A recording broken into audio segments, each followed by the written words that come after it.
All right, how are you doing? He's hoping that all is well with you and you're enjoying your new week. And of course, right here on One, we've got lots to talk about as always. And you understand we have different people that we bring on the table to talk about different issues. And of course, some personalities that shape the news agenda. And today, we just celebrated the International Women's Day. And we've been hearing or seeing the word feminism being thrown here and there, and it's time to get to understand what it really means and this whole issue of gender equality discussion being put into perspective. My name, as always, is Eugene Anangwe. My guest in studio, Olive Wamaria. Welcome to One. Hi, thank you. You okay? Yes, I'm And fine. of course, we also have Katie Carlson. Welcome to One. Hello, thank you. I think we should change even the name from One just for today, because it's not one on one. It's like 2 in 1 or 2 on 1. And today, both of you, you've said also personally in your bio that you are an unapologetic feminist. That's right. And you have also said that you believe in issues of feminism and training young girls into women who can lead. This is what you do at your company. But today, when we talk of the issue of feminism, you know, it is important to understand, why is it that we have people who tend to believe or feel like feminism is like a war between the women and the men? Like, we have a group of women who say that we are here to defend our position as women. We are here to defend everything that has to do with a woman. And that is what feminism is. This is the understanding from the face value. So I'll start with you, Olive. So maybe if you can just make us properly understand, what exactly do you mean when you say feminism? I'm a feminist and an apologetic one. I don't apologize to be one. So what do you really mean by that? Well, first of all, it's really important to understand what feminism is about. And people have called it in different ways, but the simplest way to explain is, you know, the movement or the belief that, you know, women should be equal to men. It's that simple. You don't have to, you know, explain it in many other ways. That is the simplest way you can go. And one other thing that feminism does is that it's not trying to oppress men as people think. It's actually trying to say, look, how can we empower women so that they're at the same table as men? It's that simple. And so it's okay to label yourself as a feminist. It's also okay to say I'm unapologetically feminist because I believe in what I believe and I'm not going to be excused for it. And so that's why I chose to say I'm unapologetically feminist. Because Katie, what she says is that, you know, we as feminists, this is what you believe in, that we also advocate for the rights of the men, for equality of both genders. But that is not what seems to be seen on the face value. When someone talks of gender equality today in Rwanda, the perception is like we are trying to bring or pull the ladies or the women to the same level as the men, but we seem not to be touching on what about that man? What are we doing about the man? Are we forgetting or saying, okay, men, hold on, let's first deal with the women, bring them up to the level that you are in. But what is happening to the men during that process of trying to elevate and bring the women to the same level as men? That's a loaded question. Yeah. There's a lot of things going on. I would say the first most common misconception about feminism or about empowering women is that it somehow disempowers men, which is not true. So if we're talking about gender equality, promoting equality, we would have to assume there's already an existing scenario of inequality, right? Which I think, I mean, there's decades and decades of research on this. You can see it in the world around you. That's not really, in my view, up for rational adult debate anymore. But if you're looking at empowering women is somehow disempowering men, I think that's a common misconception because, I mean, for ages in the media, from the first and second waves of feminism, the backlash from the dominant side grows, and part of what the media did in those days was also to try and slag feminism, to make it seem like, oh, somehow it's going to disempower men, because if you're the dominant group, you don't necessarily want to be in a position where you're not dominant anymore. Even though you're not going to be disempowered, you'll be more equal, which some people found a threat in that. And it challenges a lot of ideas of gender roles. A lot of the feminism that I'm involved in is very looking at power dynamics, because I'd say the theory of feminism, there's a lot of different feminisms. We should clarify that right away. Feminism isn't one homogenous group of people going rah rah rah women's rights. Within that, there's also LGBTQI, lesbian, gay, bisexual, transgender, queer, intersex movements, because they also look at gender roles. And I think the first thing we should understand about feminism is that it's based on gender roles, which come out of sex in the traditional sense. So if I was going to ask you what is gender, what would you tell me? It would definitely have to do with either a male or a female. Right. That's the direct answer that you get. Right, but that's not actually true. Sex, biological sex, like whether I have female parts, you have male parts, is how we define, let's say, female, male, the different chromosomes, purely in a biological sense. But gender is a completely different ballgame. Gender is a set of socialization, behavioral norms, attitudes, beliefs, limitations, which take the form, as we see in the difference between men and women, violence, oppression, neglect, inequality, discrimination, all of that kind of stuff. So gender is sort of a society saying, when you're born, okay, you're a girl, biologically, now you fit in this camp, this is the category, you're not allowed to move out of this box. And if you do, people get freaked out. So part of the reason why I think there's a common misconception about feminism is that people don't know what to do outside of their boxes. And the more rigid your box is, the harder it is for you to understand the world in a different perspective. So I also coach men as part of my work in Rwanda, of all different ages, but 18 and over for now. And part of what helps them to understand how gender operates and how it functions is realizing that they have a worldview that's informed by their society, by their family, by their culture. And it can actually change. It's fluid and it's dynamic. And that's why even though you see different varying degrees of oppression of women across the entire world, it's a global pandemic, you see it manifest in different ways. And you also see other cases, like some of the Nordic countries have very, very progressive gender laws. They have equal maternity and paternity leave. They have a much more supportive work environment where men can take time off to go take care of their kids. And spend time with their family in the same way that the woman would be allowed to do the same. But then who do we blame for this misconception where we see it's sort of like a fight, like a battle of supremacy, that the men are holding onto their guns and the women are also standing on the other side and saying, we are equal, just like you. And the men are saying, no, you belong here. And from time immemorial, that is where you have been, in the kitchen, taking care of the children, not going to work, listening and, doing what I want you to do. That is where who is to blame for this misconception? Is it the media? Is it the society? Is it you feminists? Who is to blame? I think we should not blame anyone. I think in the first place we should try and understand the origin of the inequalities. And one of the things that people don't want to hear about is the patriarchal system. The system where the man rules the world. And this is the system the father is the head of this house. The father is the head of the family. This is in Rwanda, for example, this is the case. Though there's a lot of work that is being done so that this is really not the case, especially in terms of the laws. And I can give an example of myself. My husband and I, we consider ourselves equal in the house. We don't necessarily have the head of the family. What is equal in your perception, in your situation, in your house? Equal is you make the decisions together. We don't have to have the last word. We have the equal opportunities to, going out, for example, accessing all kinds of things that we want. And so this, misconception that there has to be somebody ruling, where there's more than two people, for me, I don't think it's necessarily the case. And of course, there are cases where it's possible. If, for example, you decide there's somebody that is the head of the family, why can't they be women? I know the Bible says, the man has to be the head of the household, but this is an assumption that men were born with a gene to lead, but women were not. And this is something that we're trying to really crash in a sense, because we are saying, look, we all have the opportunities to lead, we all have the potentials in ourselves, and so let us have the opportunities.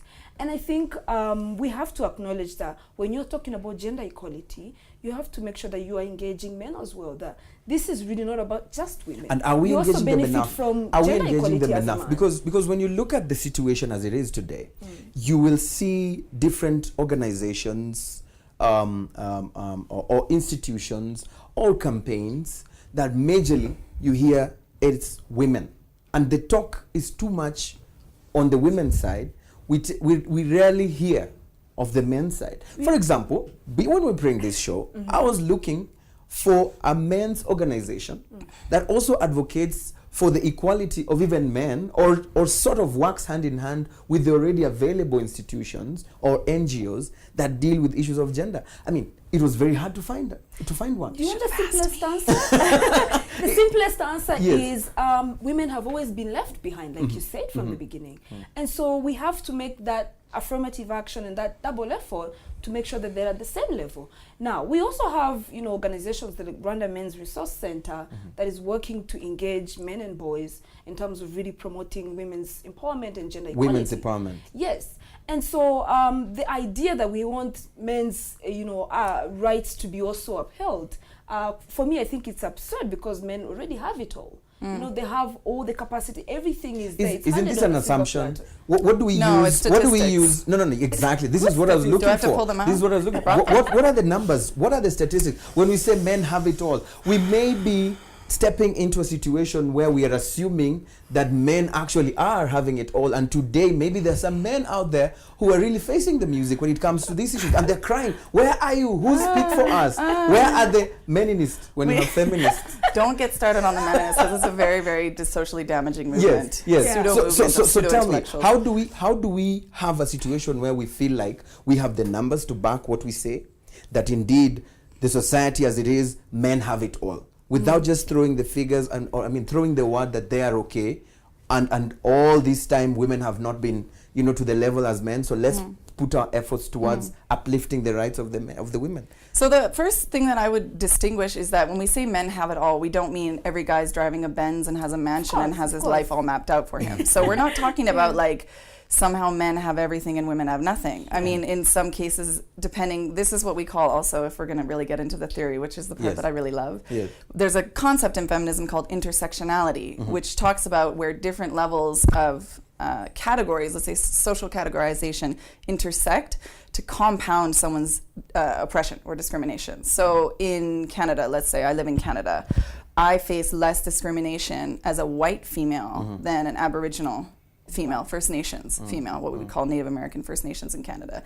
And that's because her race also affects how people discriminate against her, on top of her being a woman. So depending where you are, disability, sexual orientation, class, income, ethnicity, you name it, there's a million ways that you can be discriminated against. So it's not just a generic men versus women. It's very, very dynamic, and there's a whole kaleidoscope of ways in which people can be discriminated against or otherwise suffer. When we say men have it all, we're saying in a general sense, when it comes to allocation of resources, rights, opportunities, and responsibility and power, what they call to be an agent, to make decisions about your own life, men generally are on the upper ladder. If we're talking about a ladder of power or equality, men are one step above women, for sure. That's universal. Yes. But there's a common misconception that if we give resources to women or girls to empower them, that somehow we have to extract those from men, which is a total fallacy. Exactly, because there's not a finite amount of opportunities or equality that we have to say, oh, let's allocate 90% for the men, and if we give any more to the women, then somehow the men will be disempowered. So what you mean is the women need to also work for it. It's not that we are taking it from the men or saying that, these positions, initially they used to be only men dominated, so now take them. This is not what we're trying to say. Is this what you're saying? Yes. That they need to work for it. They need to compete. Of course. They need also to be empowering able. women so that they can, go out there and, access those resources, because many women are not, educated enough. And so you have to make sure that they also, fighting for it. Because from the feminist point of view, even the 50s and 60s, we did not have to get, equality handed to us. Even women from the US or Canada, they had to fight they for fought for We it. still don't have it. And the sad perception that we have going on out there is that in Rwanda, if you want to live in a country where you'll be more comfortable as a woman, the country to be is Rwanda. And the perception we have from some quarters is that the women are favored. When it comes to positions in governance, we have 30% already reserved. And so some people are saying, why can't they fight for it? Why do we just have them already put there for them? Why can't they work for it and compete equally with the men instead of just having them right there waiting for them. Can I give you a reality of the Yes, 30%? yes. Even though it's handed out to women, Yes. it's still difficult for women to participate effectively. In some cases, you find that people have to fill that 30% quota because it's what the Constitution asks Says, for. yes. And so you need to look at that effective participation of the women in those kinds of positions. And by the way, if you look at the other statistics, for example, the mayors, the vice mayors in economic affairs, the majority of them are men, while the social affairs, the majority are women. Why? Because we think, the women are softer, social, yes. easier positions Yes. are for women. And so even though it's there, or the parliament, for example, 64%, the highest in the world. But what is behind the numbers? What is that effective, The trickle effect. Exactly. So this is what we need to look at, and that's why I don't agree with people who say affirmative action is, we are done with it. Let's remove that. We still have a long way to go.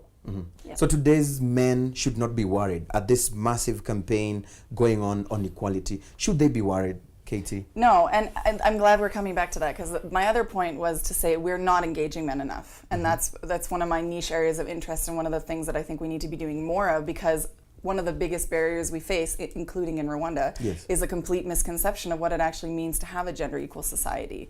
And if you look at other societies in the world that have a more gender equal by degrees society than Rwanda, you don't have men's support groups where men are crying in the corner and they're being beaten and abused and they don't have access to money and their wives have taken over. Like, that's a completely ridiculous myth. I won't get into the history of that. What I want to say is that gender roles also harm men. So they harm them in a different way. So if you look at it, the limitations that are put on men to fit in their little box where they're allowed to do, say, this, that, and whatever, versus women. Women, yes, we get expected to do a lot of, like, the stuff that's very, very gender stereotypical, like the childcare, the cooking, the cleaning, all of that kind of thing. But men, on the other hand, while they do, okay, we can say maybe they do less work in some senses, or maybe their work is more focused on, like, they go to the office. There's still a burden put on men of being a sole provider. If you're in a very traditional gender society, this is different from where I come from versus like a case like Rwanda. There's a heavy burden to be the person who's the main income earner. And if you look at the global economy in the 21st century, I don't know any family that can have only one person that's bringing money into the family and survive financially. So having a gender equal home or a gender equal society is a win-win situation. It benefits everyone. Fathers are more encouraged and embraced and promoted to be involved in their children's lives, whereas traditionally in years past they haven't been. And that's a hugely rewarding experience. Imagine you're a father. Imagine not being in your children's life as much, never holding your child or changing a diaper or having that kind of bond with your child, because all of these experiences You left them to the woman. are expected to be taken care of by the woman, right? So there's a whole exactly, and there's a whole other, like, what I like to say, some people find that cheesy, but there's a whole emotional world that men are restricted from engaging in and accessing, which opens up your world perspective hugely, because you're not just in this box where you're like, I'm not allowed to show these feelings, I'm not allowed to engage in these activities, I have to stay in this little world. And it also promotes violence. And I think a lot of men don't enjoy violence and they don't want to engage in violence. But I know from the men that I've coached that when they talk about it themselves, their gender roles, expectations in their communities, their villages, their homes, they're expected to do certain things, or they're shamed by other men, or there's this sort of joking haha stigma from other men. If they were to say that I'm in an abusive relationship and I'm the one being abused. Yeah. No. If they say, oh, I cooked tonight. I cooked for my wife. She worked late. I cooked for my wife. People are like, oh God, why would you cook? It's like, it's a fundamental survival skill. Why wouldn't anyone cook? As far as I'm concerned. Let's talk of the issue of the abuse of this whole struggle to bring the equality to both genders. We have some women who today are abusing this. And they do it in a way that you have a husband who's telling you, my wife, can you do this for me? And the wife just tells you, you have 2 hands, 2 legs, functioning eyes, go do it for yourself. Is that abuse? No. As in, no. It's a situation where the abuse. What I'm saying is that kind of it's they take it like we also can tell you to go and do it. It's now like tit for tat. Like, But can't they? if you want me to do it, you two go do it. I think one of the causing We have factors, women who are doing this. We do agree, but I think one of the causing factors from 95, when we started talking about women's empowerment in Rwanda, and there was all this movement about the Beijing Platform for Action, which, by the way, as we speak, is being debated on in New York. So there was a lot of coaching and empowering women to be, strong and active women. And one of the things that she talked about that we need to acknowledge is that we are not engaging men as much. And I think we should have taken both at the same, level. If you take a woman from her house and you go and you teach her about, empowerment, and you take her back into her house, what is she supposed to? How are the dynamics going to be? And so I think we need to engage more men and then make sure that they are at the same table and they understand things equally. And so that's one of the things that has resulted into, that kind of a backlash or violence, against men. That it's a fight. That it's a battle of supremacy. And I think we are in the right track in terms of correcting it. Our government is doing a lot of work, civil society, in terms of really engaging women and ensuring, look, this is really not benefiting just women, but also you and the whole family. How do we make the men who are listening today come out of that cocoon and say, you know what, I'll feel comfortable to go and report an abuse that continues to happen in my house where I am the one being abused, and it seems that I cannot be able to go to report because the courts will favor this woman, or the police will laugh at me and they'll be saying, like, you know what, how is that possible? The society will laugh at me and say that is not really possible. How do we make the men who also face some of these problems or these challenges that we have seen many women go through, how do we make them understand and believe that today, if I'm in an abusive relationship where I cannot also fold my fist and fight back and just relax and say, you know what, I can go and report you comfortably, and we can go to a court of law and we will argue out our evidence and I'll have justice served. How do we do that? I think in the first place, we need to also acknowledge that reporting of violence against women is still very low. That's the first thing. But the reality is, if we're looking at the numbers, whether you are a man or woman, reporting is really difficult. Now, for violence against men and boys, like, rape, those are things that are very much hidden. Now, it's so difficult for a woman to report, but it's much more difficult for a man, because you are supposed to be that strong, man that does not cry. And so it's more difficult, again, for them to report, not because the systems do not favor them or the institutions are not there for them, but I think it's for everyone. But I think really we need to make sure that we bring out the voices out there so that that it's okay to report. It's okay to be violated too, and you are not losing your masculinity because you are reporting a case.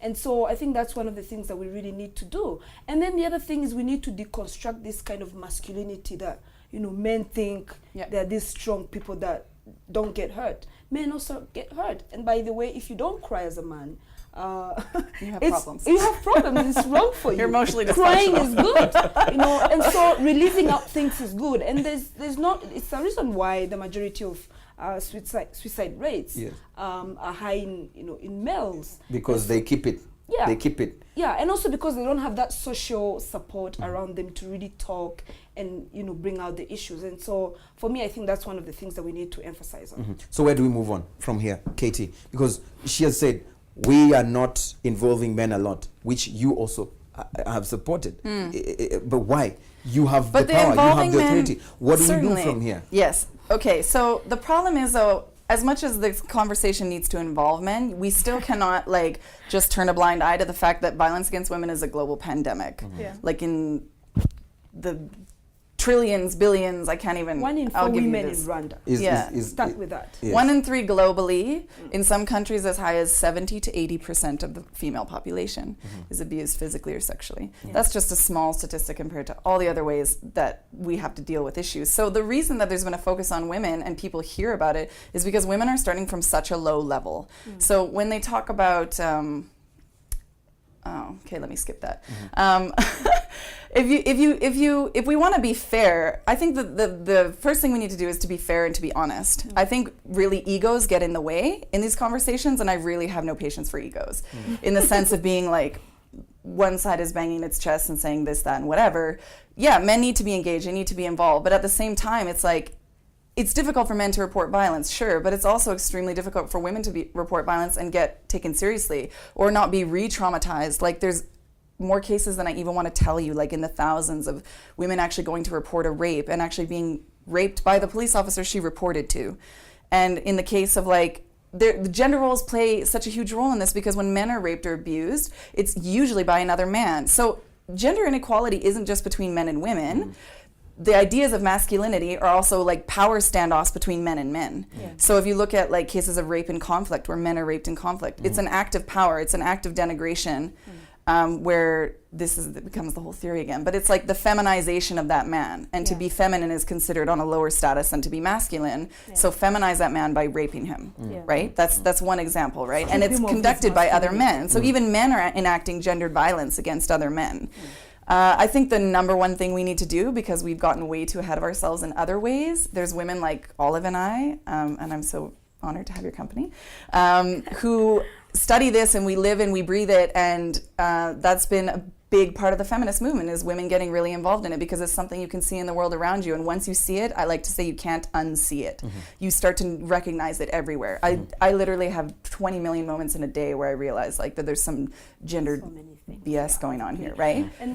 And so just to finish that point, the idea that we get that because it's something we focus on, but we've also leaped ahead of a lot of the general population, especially where these concepts are fairly new to different cultures and countries, like Rwanda, for example. We're only really talking about this in the last 20 years in a really serious way.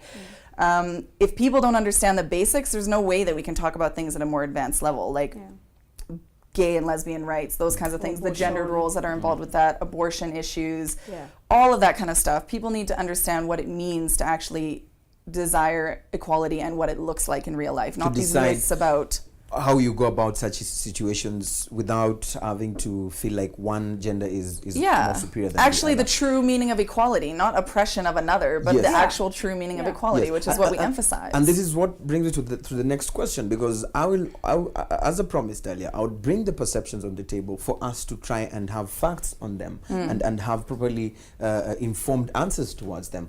The issue of equality, for many, they've always looked at the numbers. That is what many people in most societies, when you say equality, if it is numbers, it is the numbers. If we're talking of parliamentary seats, if it is 50%, 50%, that is equal for me. That is what some people are saying. Or if it comes to positions or certain jobs, that if I can dig a pit latrine as a man, if women want equality, then let them also be able to do the same job.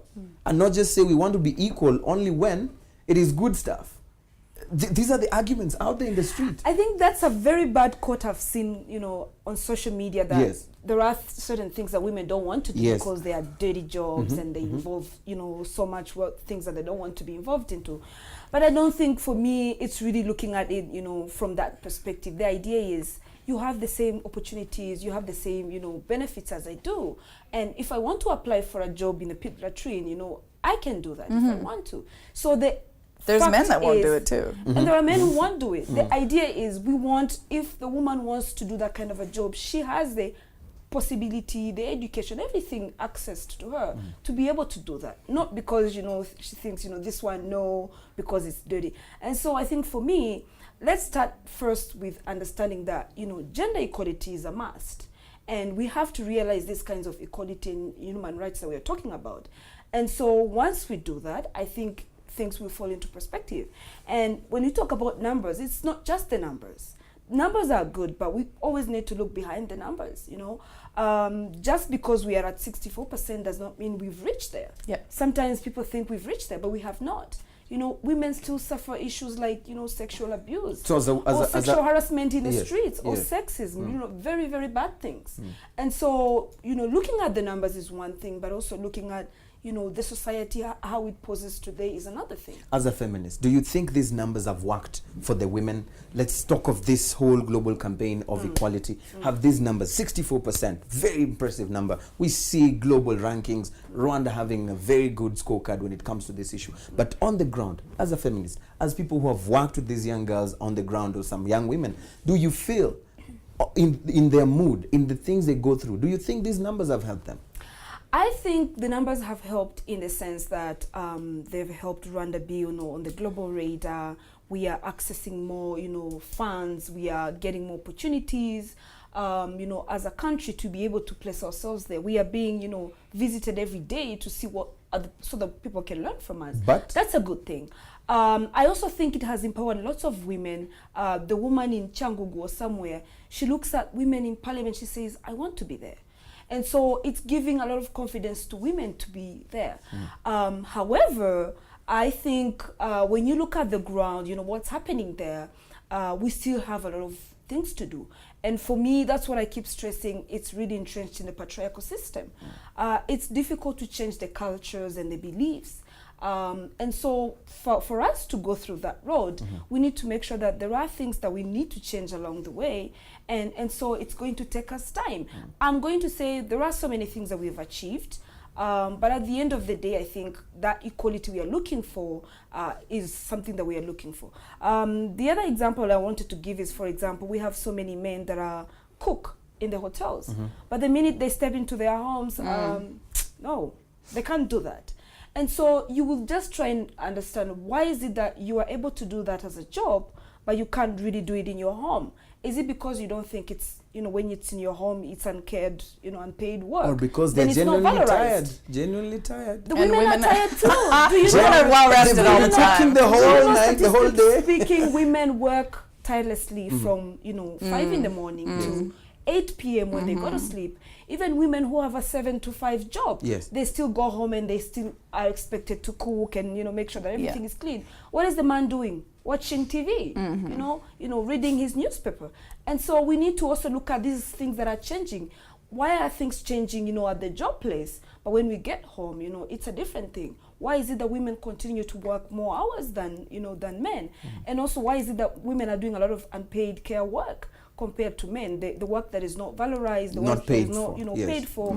And so they suffer most of the time. And when you see that in the woman in that, deep village, that's when you really do understand that gender equality is still, a long way to go. As we close, the boy child.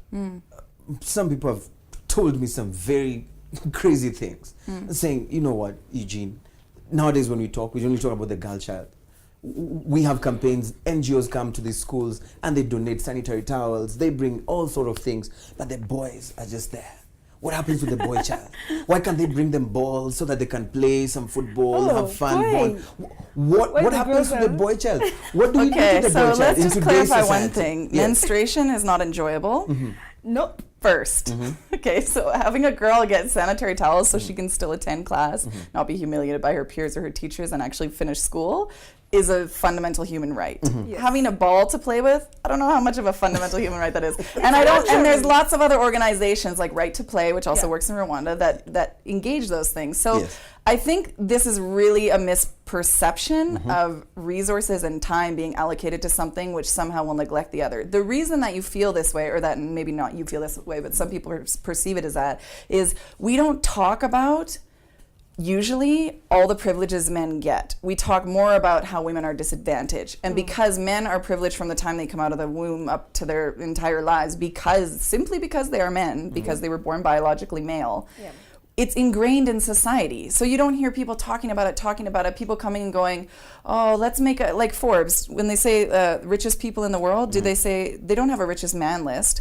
They have a richest list and a women's list, because you don't even need to specify that it's a man. That the top 10 billionaires or whatever are men, right? You don't even need to specify that. It's these things that are completely subconscious, and the first step to actually changing that in ourselves as individuals and as a society is having the guts to look at ourselves and how we perceive the world and how we treat other people, how we categorize other people as we engage with them throughout the day, comments we make, things we don't say but maybe think in our heads. We need to actually look at ourselves and say, is this fair? Is this just? Am I being sexist right now? Am I looking from an angle? So many times, I'll be like, you'll be referring to a doctor or a lawyer somewhere, and someone will go, oh, what's his name?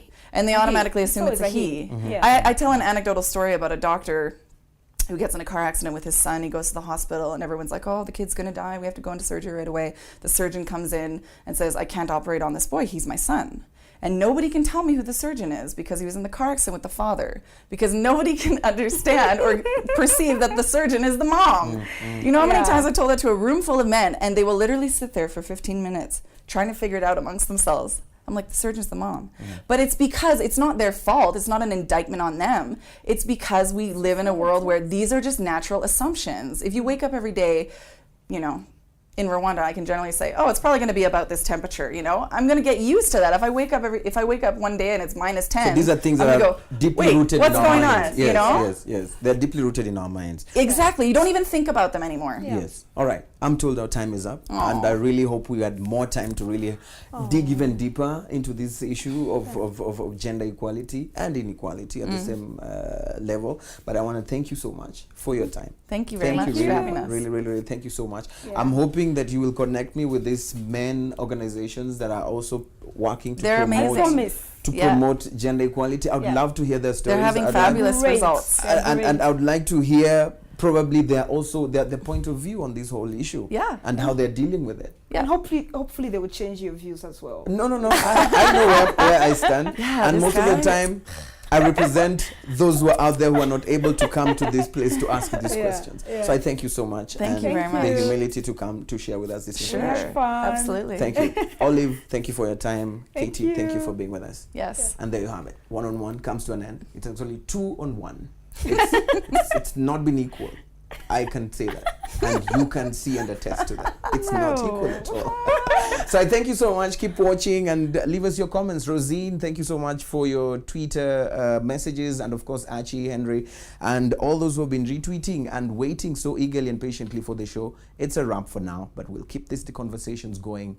Follow us on Twitter at 101RW or use the hashtag 101RW. My name, as always, is Eugene Anangwe. Goodbye for now.